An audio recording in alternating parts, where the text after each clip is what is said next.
Kaixo, begira, eskolan txanko bat egin dugu eta argazki guztiak zintzilikatu dugu utzi ditugu hemen eskolako webgunean. Begira ze polita.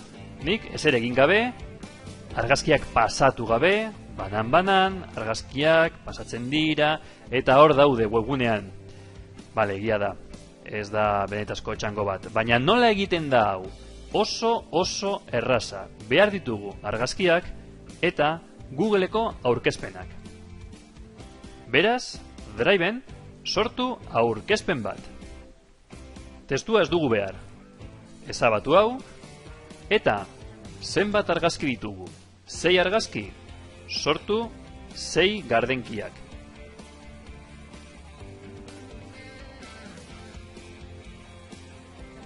Zergatik egin dut bikoiztu eta ez sortzea beste berri bat?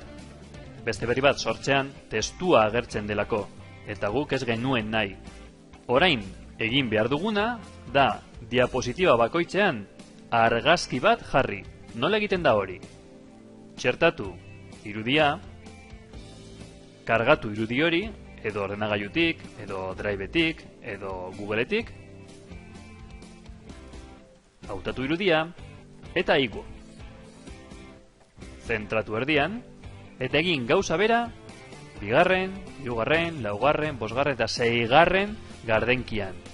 Aholku bat, argazki asko baldin badira, badago trikimailu bat. Eta da hau, ireki PowerPoint, Microsofteko PowerPoint, sortu 6 diapositiba, eta PowerPointek bai badauka aukera hau, album de fotografías. Sakatu hemen, bilatu argazkiak, hauek dira. Txertatu, sortu, eta PowerPointek kokatu du diapositiba bakoitza gardenki batean. Lehena ez baduzu nahi, ezabatu. Google Drivek ez dauka aukera hau. Guztiak zuzen aldi berean igotzea eta album bat sortzea. Driven sortzeko banan-banan igo behar ditugu. Beraz, merezi du PowerPointen egitea, orain gorde, eta Drivera igo PowerPoint hori.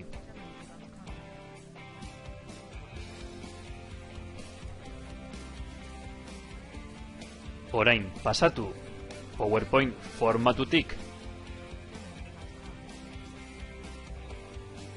Google Driveko formatura. Argazki guztiak ditugu ja kokatuta gardenkietan. Orain, argazkien artean transizio bat txertatu nahi baduzu, orain da momentua. Txertatu transizioa. Animazioa, transizioa, eta batetik bestera zer nahi duzu. Aukera batzuk dituzu. Aukeratu bat, eta aplikatu diapositiba guztietan. Argazkiak daude, transizioak baita, orain publikatu behar dugu. Nola? Sakatu fitxategia eta argitaratu sarean. Hemen dago koska.